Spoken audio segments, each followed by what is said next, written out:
Vous pensez que la pêche est faite pour se détendre? Vous avez tort.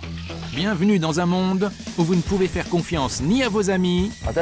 Je sais pas ce qu'il amène ici, mais je vais le découvrir. Il est littéralement à 10 mètres de moi. C'est mon eau! Ni à vous-même. Et surtout pas aux poissons. Allez, ma belle, s'il te plaît. Doucement. Bienvenue dans Carp Wars.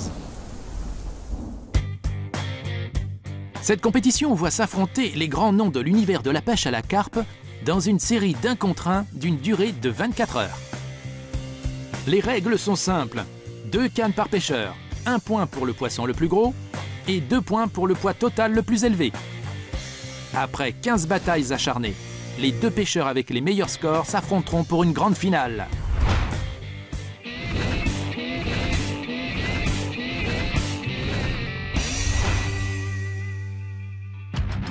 Notre premier face-à-face oppose Dave Levy, dit le général, à Ian McMillan, surnommé Ting Tong.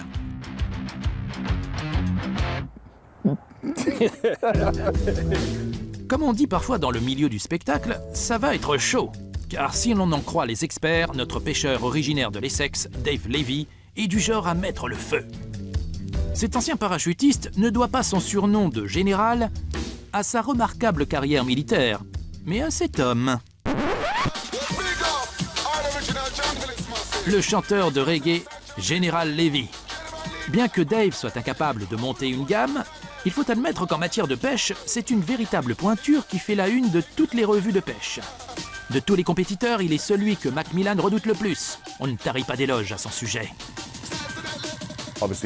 Bien évidemment, sa réputation le précède. Ces dernières années, il a accompli d'incroyables performances. Et il a réussi à obtenir des prises dans des conditions de pêche difficiles. Et en très peu de temps. Il y a de fortes chances que Dave pense la même chose de Ian McMillan, alias Ting Tong. Surnommé Tong par ses amis, ce pêcheur peut se montrer redoutable. Il s'est fait la main le long des cours d'eau qui traversent la petite ville ensoleillée de Stoke-on-Trent. À l'âge de 14 ans, il a une révélation et tourne le dos aux autres poissons pour rejoindre le cercle fermé des grands spécialistes de la pêche à la carpe. Ian McMillan a pêché dans des eaux très différentes, aussi bien au Royaume-Uni que dans le monde entier. C'est un pêcheur très expérimenté. Il est également entraîneur. Il a l'habitude d'expliquer comment il faut pêcher. Je vais devoir sortir le grand jeu. Je vais devoir prendre une longueur d'avance sur lui, ce qui ne sera pas facile, mais je vais faire de mon mieux.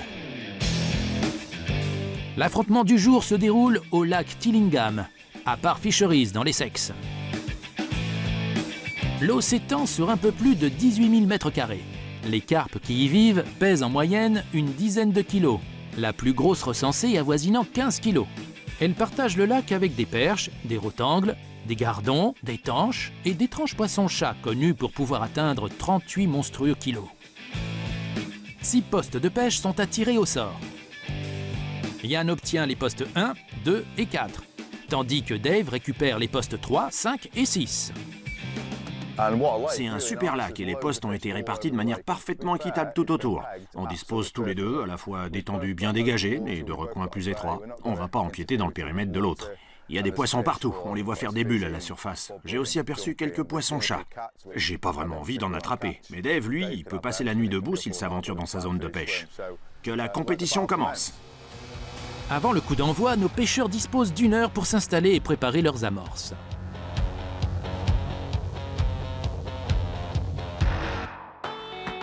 Nous avons sondé les postes de pêche avant le match. Dave se retrouve avec un emplacement où l'eau descend jusqu'à 2 mètres, mais reste peu profonde aux abords de la pointe de terre qui s'avance dans le lac. Les poissons ont tendance à se concentrer au niveau le plus profond. La tactique adoptée par Dave consiste à utiliser sa première canne pour pêcher dans une zone assez superficielle et préamorcée, et à cibler les poissons en surface avec sa deuxième canne, grâce à un montage rig et à un sac PVA rempli de pellets.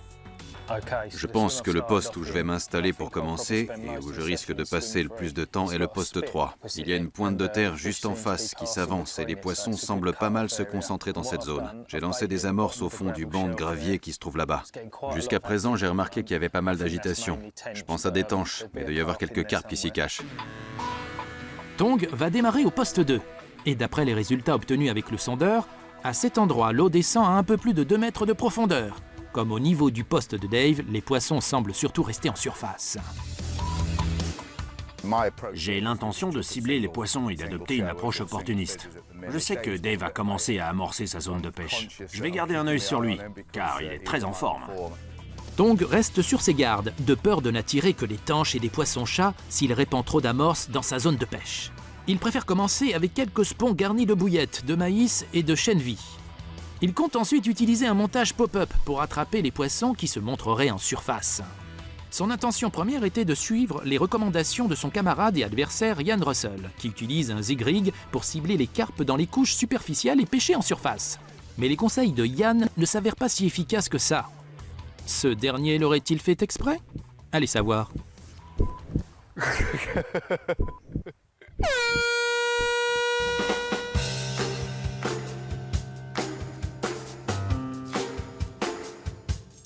C'est ici que j'ai aperçu le plus de poissons. Je viens tout juste de lancer un sac soluble. J'espère que ça va donner quelque chose.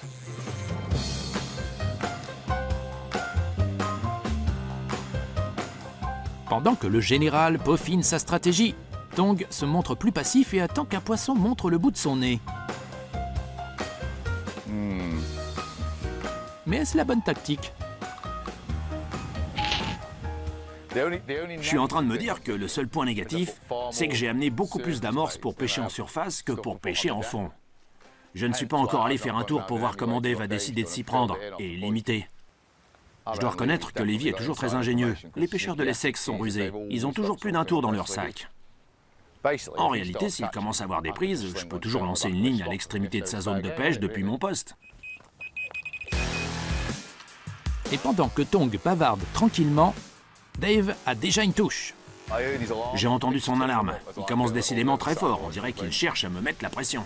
Mais c'est une tanche, ce qui ne rapporte aucun point. On peut toujours essayer de faire une petite photo. Ou pas. Bon, mettons ces lignes à l'eau parce que le travail ne va pas se faire tout seul. Tong est ce que l'on pourrait appeler un pêcheur méticuleux. Mais par méticuleux, il faut comprendre vraiment très méticuleux. Tellement que ça tourne presque à l'obsession, ce qui peut être véritablement merveilleux lorsqu'il s'agit d'entretenir une maison, mais paraître un peu bizarre en d'autres circonstances. Mes cannes ne sont pas surélevées. Si on les remonte pas un peu, on n'attrape rien. Il faut les surélever. À vos ordres, chef.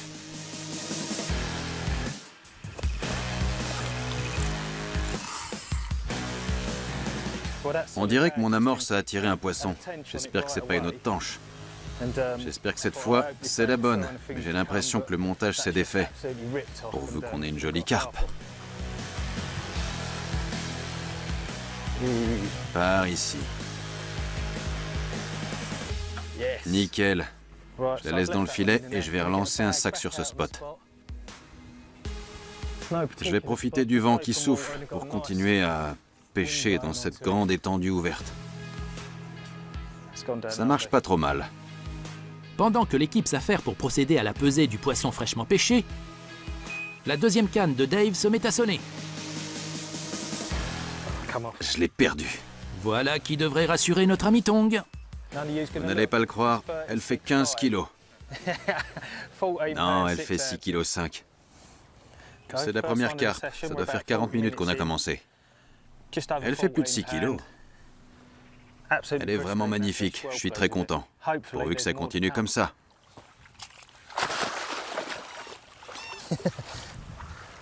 Quel départ en trombe.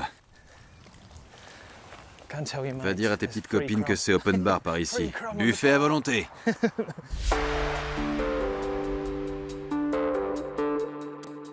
Je viens d'apercevoir un gros poisson un peu plus loin. Il doit être à quelques mètres seulement de la pointe de terre. J'arrête pas de voir du mouvement de ce côté-là. Je suis vraiment tenté de prendre mes cannes et de rejoindre le poste 1. On verra bien. J'essaie de ne pas être trop indécis. Il est encore tôt. Croisons les doigts pour que Dave n'ait pas d'autre prise, même si je pense qu'il en aura. Il est vraiment bon. J'ai une touche. Je sais pas ce que c'est. Je crois que je l'ai perdu. Oui, c'est sûrement parce que les cannes n'étaient pas surélevées. Nos pêcheurs disposent chacun de 3 jokers, qu'ils ne peuvent utiliser qu'une seule fois au cours de la compétition. Le premier joker accorde une canne supplémentaire. Le deuxième permet de doubler le point du prochain poisson pêché. Et le troisième donne 1 heure supplémentaire de pêche. Pour le moment, nos 2 concurrents gardent ces jokers sous le coude. Avant de démarrer, j'ai remarqué qu'il y avait plein de poissons dans les couches vaseuses du lac. On voyait plein de bulles. J'ai donc préparé des sacs solubles. J'ai imbibé tout ça de goose squid. J'ai choisi un gros hameçon de taille 6. Comme ça, quand les poissons viennent manger les appâts, ils finissent avec ce joli crochet dans la bouche. C'est une carpe. Ah oui, une carpe, super. Ah non, je sais pas ce que c'est. Si ce n'était pas une carpe, j'imagine qu'on ne saura jamais ce que c'était. Ah, je sais. Regarde, Le mystère va être levé. un poisson-chat. Le charme irrésistible de la bave de poisson-chat. Et il ne fait aucun doute que monsieur le maniaque là-bas déteste ces poissons. Toutefois, le fait que Tong ait décidé de privilégier la pêche en surface n'est que pure coïncidence. Apparemment. Il vient d'y avoir une grosse averse et j'espère que la pluie va continuer à tomber, car Ian est vraiment maniaque et déteste être dans la boue. Donc plus il pleut, mieux c'est. Il va rester tout seul sous sa tente pendant que je serai sous la pluie en train d'attraper, je l'espère, quelques poissons supplémentaires.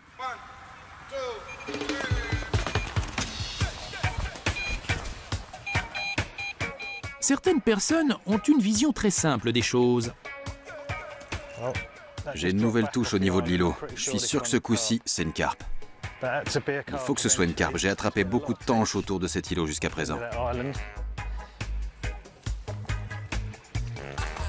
Et voilà le poisson numéro 2. Chacune de mes 2 tactiques a été efficace.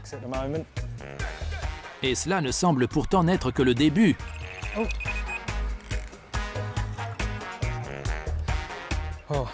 Ça ne s'arrête plus. Je pense que c'est une tanche. Soit c'est ça, soit c'est une des plus petites carpes du lac. Ouais, c'est une toute petite tanche.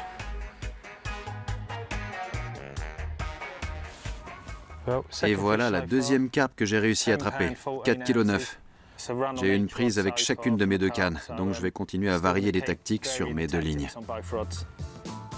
Mais avec encore 20 heures de match à disputer, Dave espère pêcher plus que ces 2 poissons pour maintenir sa longueur d'avance sur celui qu'on surnomme Ting Tong.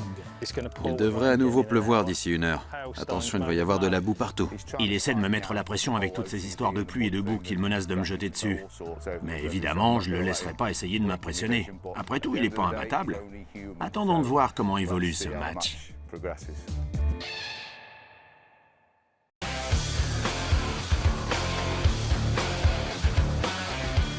Dave Levy, le général, et Ian Macmillan, dit Ting Tong, s'affrontent pour une session de pêche de 24 heures à Par Fisheries dans l'Essex. Dave concentre ses efforts pour pêcher au fond du lac avec un montage spécial sur un spot qu'il alimente en permanence. Sur sa seconde canne, il utilise un sac soluble PVA et des pellets pour attraper les poissons qui se montrent en surface. Comme seule la prise de carpe compte dans la compétition, Tong veut éviter de pêcher des tanches et des poissons-chats. Il a donc renoncé à adopter une stratégie d'amorçage et préfère lancer sa ligne dès qu'il aperçoit des poissons en surface. Sa méthode n'a pour le moment rien donné, alors que Dave compte déjà 2 prises à son actif. Regardez comme il est sournois, Dave Levy. Il est en train de répandre encore plus d'amorces. Est-ce qu'il va réussir à maintenir les tanches à l'écart? À ce rythme, il risque aussi d'arriver à court d'amorces. Pourvu que ça joue en ma faveur, j'arrête pas d'en apercevoir. J'ai de bonnes chances d'en attraper une bientôt. Il faut que je reste calme. Ça fait un peu plus de 2 heures que nous pêchons et j'ai déjà pris 2 poissons. C'est un bon début, mais ce n'est pas assez pour conserver une véritable avance. En plus, je vois Ian s'agiter. Je pense qu'il est en train de changer de tactique. Je pense que mon amorçage s'est déjà totalement dispersé. Pendant que Ting Tong fait quelques ajustements avec ses cannes, Dave continue d'attirer l'attention de tous les poissons du lac, excepté celle des carpes.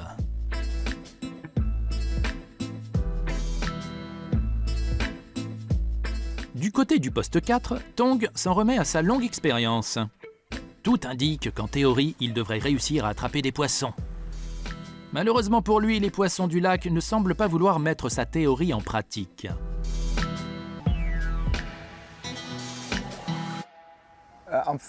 Franchement, je ferais aussi bien d'aller pêcher au bord d'une route. J'ai vu des carpes qui nageaient dans ce coin. Et j'ai beau repositionner mes cannes, il se passe rien. Franchement, je sais plus quoi faire. Je suis sûr à 100% d'utiliser le bon montage. J'ai monté des bouillettes flottantes blanches imbibées d'un mélange attractif. Et pour ceux qui auraient envie de dire « change donc de montage », Je peux rien changer, j'ai que ces bouillettes-là. Oh, ça mord. Je crois que j'ai une touche. Mais mon avertisseur n'a pas sonné.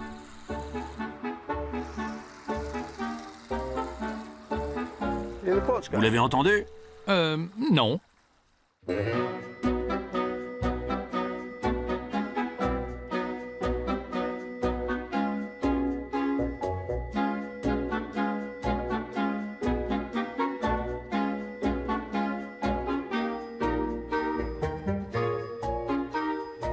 Après une longue trêve, les cannes de Dave semblent de nouveau s'agiter. Et on dirait bien que c'est un très gros poisson. Allez, viens par là. Mais qui a dit que c'était une carpe? Bien, c'est clairement le plus gros poisson du match pour le moment. Malheureusement, c'est pas une carpe, mais un poisson-chat. Quelle créature incroyable. Il est en train de me déféquer dessus. On va mettre ça de côté pour Tong. J'ai entendu qu'il voulait essuyer ça avec mon sac de couchage. Je ne sais pas vraiment ce qu'il cherche à faire, mais attention à lui. La guerre sera déclarée s'il s'approche de ma tente avec ses excréments de poisson-chat. Par chance, la guerre n'a pas le temps d'éclater, car un autre poisson arrive du côté de Dave. Je vais l'avoir, celui-là. Ouais. C'est bon, ça. Une jolie carpe, attrapée avec un sac soluble. C'est encore une carpe que j'ai attrapée en surface. C'est la deuxième que je pêche comme ça aujourd'hui. Dave en est à son 3e poisson à présent. Et je dois renverser la situation le plus vite possible. C'est pas perdu, je peux encore y arriver. Je dois pas baisser les bras. Même si je suis un peu dépité, je dois persévérer. C'est comme ça que je pêche. C'est avec cette technique que j'attrape tous mes poissons. Et ils sont là. Je les vois, mais j'obtiens aucune touche. Tandis que Tong déménage jusqu'au poste 2, Dave continue d'attraper des tanches au poste 3. Je ne sors même pas l'épuisette. C'est une tanche? Ouais.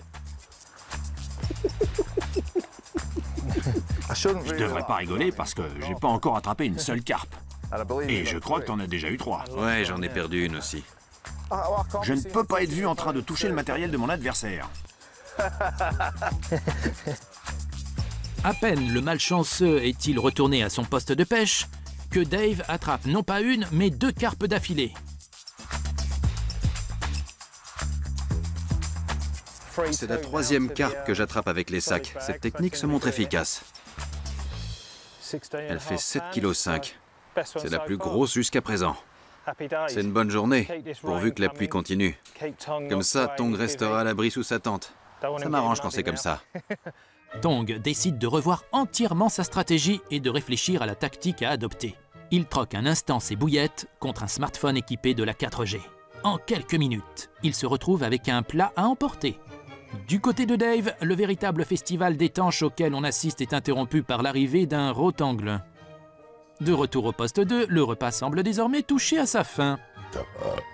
L'heure du café a sonné. Ou peut-être pas encore. Oh merde, je crois que je l'ai perdu.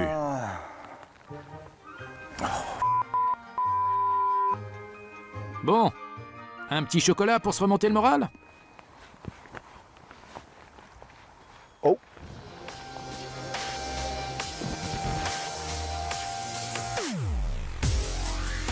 Espérons que cette fois ce soit la bonne.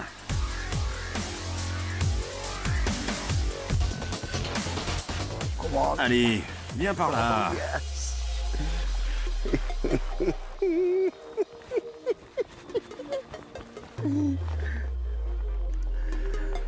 Je suis capable d'attraper des carpes. La preuve. En ce qui concerne le nombre total de poissons pêchés, Dave va indéniablement rester en tête. Mais si cette carpe pèse plus de 7,5 kg, Tong pourrait en revanche récupérer le point attribué pour le record du plus gros poisson pêché, ce qui serait bienvenu. Quel est le score de Dave? Je crois que c'est 7,5 kg. Oh non. Je suis à 7,4.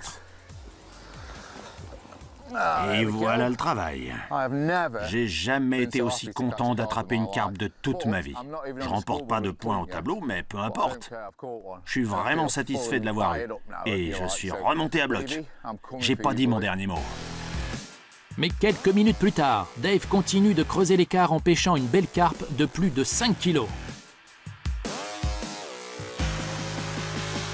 Au cours de la nuit, une pluie torrentielle semblable au déluge biblique s'abat sur le lac, faisant descendre la température de l'eau si subitement que tous les poissons disparaissent dans les profondeurs.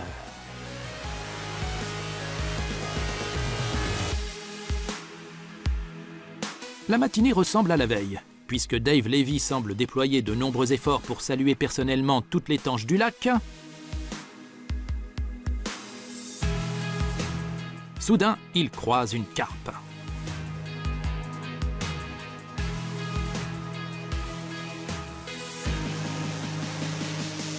Bien qu'il mène largement la rencontre, Dave sait que Carp Wars ressemble davantage à un marathon qu'à un sprint.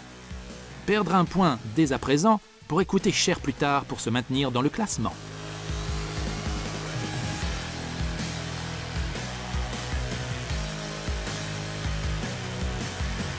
Pendant ce temps, alors que le compte à rebours final est lancé, Tong semble être aux prises avec ce qui pourrait bien être le plus gros poisson du match.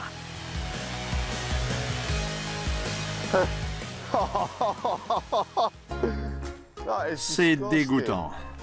Regardez ce qu'il fait à ma ligne. Qu'est-ce que je suis censé faire? Je suis bon pour couper tout ça et le jeter à la poubelle. Je veux pas toucher ça.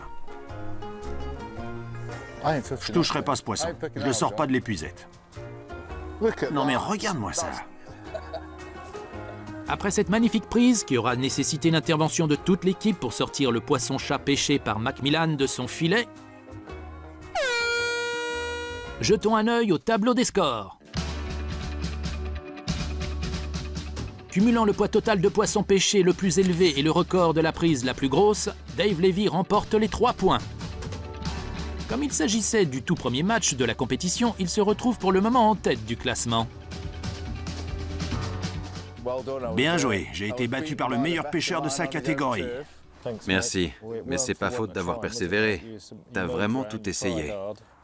J'espérais seulement attraper une carpe de plus de 7,5 kg. Ouais, je sais. Je voulais juste une grosse carpe pour gagner un point. 5 minutes avant la fin, j'ai vu que tu avais une touche et j'espérais que ce soit pas une grosse carpe. Tu m'as poussé dans mes derniers retranchements. Au moins, tu as été récompensé par le poisson-chat. Non, je veux pas parler du poisson-chat. Ça a certainement été le point le plus négatif de tous. En tout cas, bravo, tu m'as battu à plate couture. Faut bien le reconnaître. Tu verras bien, t'auras peut-être plus de chance sur ton prochain match. Contre qui je suis au prochain match déjà? Ah oui, Ian Russell.